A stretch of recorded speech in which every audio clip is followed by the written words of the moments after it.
warahmatullahi wabarakatuh. Halo teman-teman semua, kembali lagi di podcast HMPS Management. Kali ini bersama dengan saya Nahdiati dan narasumber kita yang sangat luar biasa dan inspiratif sekali tentunya. Beliau adalah Ibu Dr. Indah Yuliana, SEMM. Bu Indah ini adalah dosen sekaligus juga wakil dekan 3 pada Fakultas Ekonomi di UIN Maulana Malik Ibrahim Malang. Sebelumnya apa kabar Ibu? Alhamdulillah. Alhamdulillah. Terima kasih Bu sudah bersedia hadir untuk sharing-sharing bersama teman-teman di rumah untuk membahas mengenai optimalisasi potensi akademik maupun non-akademik guna meningkatkan kualitas mahasiswa dan meraih prestasi unggul. Sebelumnya izin bertanya Ibu, menurut Ibu prestasi itu apa sih? Atau apakah ketika kita itu harus memenangkan kejuaraan lomba baru kita disebut sebagai orang yang berprestasi gitu? Oke, terima kasih. Keren nih MC-nya ya, saya. Jadi gini, kalau kita berbincang mengenai mahasiswa ya, mahasiswa itu bagi saya itu sesuatu yang luar biasa. Jadi dari mahasiswa itu muncul sekali banyak inovasi dan perubahan. Dan kalau kita lihat ke belakang itu sejarah akan selalu mencatat itu. Nah di sini kalau kita melihat secara umum ya, jadi mahasiswa itu merupakan pilihan ya, pilihan dari milenial yang ada di masyarakat, ya. Karena itu seyogyanya mahasiswa sendiri itu mengetahui posisinya, posisi dalam artian bahwa ada tanggung jawab yang cukup besar di pundak mahasiswa ini untuk mengemban amanah itu. Karena itu mahasiswa harus selalu meningkatkan kompetensi dirinya, baik itu lewat kompetisi, ya, lewat prestasi ya, prestasi itu bisa berupa kompetisi baik itu non akademik maupun yang akademik ataupun prestasi yang lainnya. Kalau kita tadi ditanyakan meminjam mengenai prestasi ya, kalau prestasi itu apa sih? Prestasi itu biasanya ada beberapa indikator. Kalau disebut prestasi itu berarti ada kompetisinya nih, ada kompetisinya, ada seleksinya, seperti itu. Nah itu yang disebut ada pengakuan yang namanya prestasi itu. Dan kalau kita meminjam prestasi mahasiswa semakin berkembang, semakin kesini itu, ya. Kalau kita dulu berbincang mengenai prestasi itu adalah bahwa mahasiswa itu berprestasi pada perlombaan, ya, ya ikut lomba, memenangkan seperti itu. Iya, baru disebut berprestasi ya Bu ya. Ya. Sedangkan kalau kita lihat sebenarnya kalau kita berprestasi melalui kompetisi, paling pol kita juga dapat itu juara itu dipilih kan 6 ya misalkan. Juara 1, 2, 3, harapan 1, 2, 3. Itu kalau sampai harapan 3 ya. Sehingga slotnya di situ itu terbatas. Ya, terbatas. Namun di sisi lain namanya prestasi ini terus berkembang. Ya.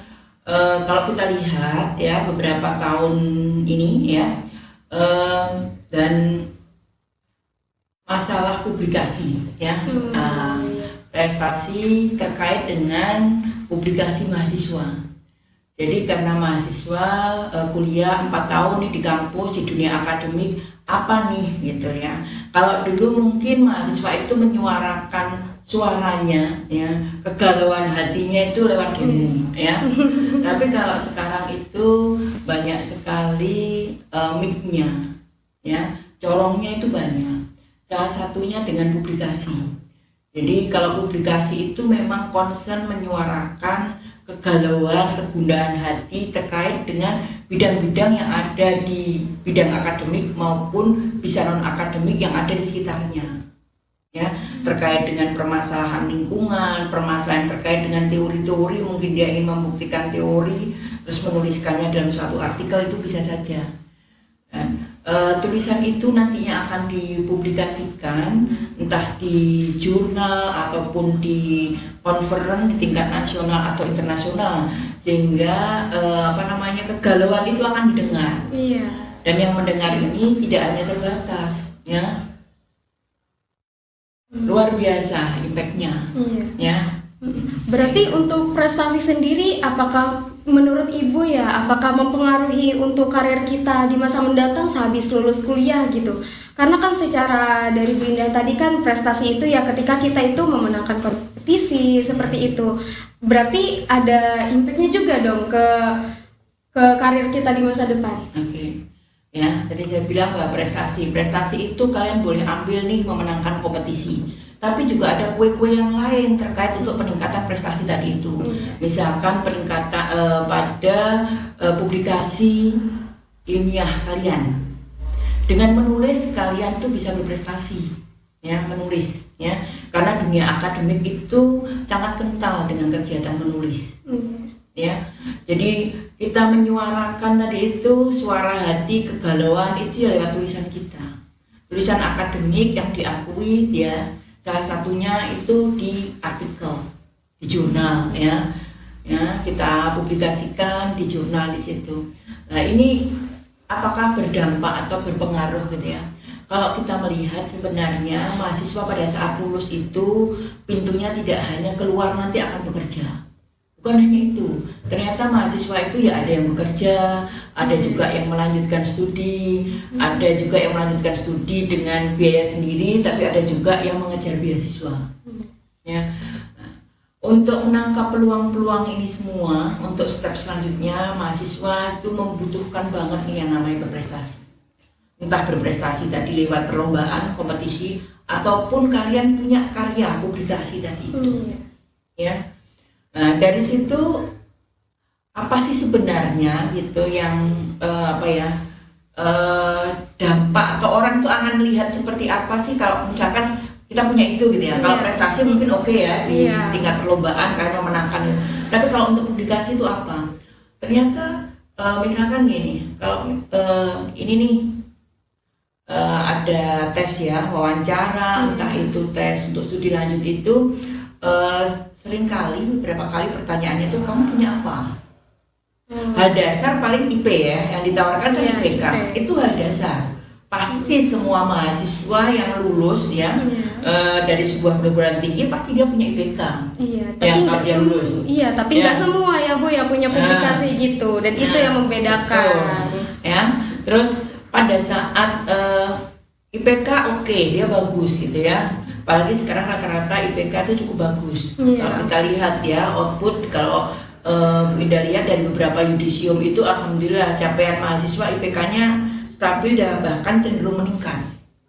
Ya, tapi di sini ada hal lain yang harus dipersiapkan oleh mahasiswa itu sendiri. Terkait agar orang nih dirinya dan juga orang lain itu melihat bahwa saya ini berbeda dengan yang lainnya. Khususnya perbedaan ini dalam tanda petik ya, positif ya. Jadi apa nih yang membedakannya? Oke, IPK aku bisa sama dengan dia dari perguruan tinggi I gitu ya. Tapi aku punya ini loh, poin-poin ini lah, itu kan luar biasa. Yang bisa menjadikan atau menaikkan daya tawar dia untuk menunjukkan bahwa oh ya, kamu recommended nih untuk posisi ini, untuk peluang ini seperti itu. Iya. Nah kan kita itu mungkin ada beberapa ya Bu ya untuk mengikuti perlombaan atau kompetisi atau publikasi gitu. Itu untuk dari prodi manajemen sendiri ada nggak sih Bu kayak bimbingan khusus gitu dari dosen untuk menerbitkan artikel atau mengikuti perlombaan seperti itu? Iya. Jadi gini, kalau kita terkait ya supporting ya, jadi fasilitas itu terkait bagaimana mahasiswa itu pertama mencari atau dapat informasi mengenai kompetisi. Kalau terkait dengan itu, universitas juga ada di situ, ada linknya ya. Jadi sudah kalian bisa lihat di situ informasi kompetisi yang di-share oleh universitas. Ya, itu mengenai informasi. Terus yang kedua, informasi yang kedua itu adalah biasanya yang paling cepat itu malah kadangkala informasi itu kita bisa terima itu dapat dari mahasiswa itu sendiri. Ya, Ibu ini ada nih beasiswa ini apa, ada kompetisi ini, bisa di WA saya gitu. Atau juga dari dosen. Karena bisa jadi dari pertemanan atau mungkin dari asosiasi ya, dari Bapak Ibu dosen ini akhirnya dapat nih ada kompetisi di sini gitu. Ya. Nah, akhirnya informasi-informasi kalau misalkan kita dapatnya dari tadi misalkan ya dari dosen ataupun dari pimpinan, kita langsung share ke mahasiswa. Dari melalui grup WA biasanya saya share kalau beberapa waktu sebelumnya itu pasti saya share ke ketua SEMA, DEMA, MPS, tak WA ini satu-satu. Ya untuk saya tolong di share, dan ini siapa delegasi dari MPS, dari SEMA itu. Jadi mereka ya mungkin agak tertekan gitu ya. Tapi maksud saya bukan untuk menekan mereka supaya menyiapkan gitu.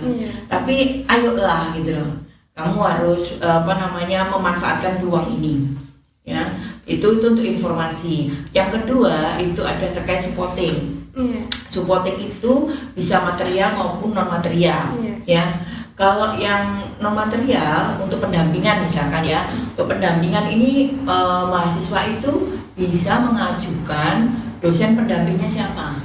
Jadi bebas ya. Contoh ada nih beberapa adik-adik mahasiswa ini mau berangkat kompetisi internasional, perlombaan yang ditawarkan itu banyak. Nah terus saya informasikan, silakan mengirimkan data tim ya, nama, prodinya, terus NIM-nya, kontak personnya, terus ada dosen pendamping yang diusulkan. Ya, untuk satu perlombaan, satu tim satu. Kalau misalkan 3 tim itu mengusulkan nama yang sama, ya tidak ada masalah kalau dosennya itu nggak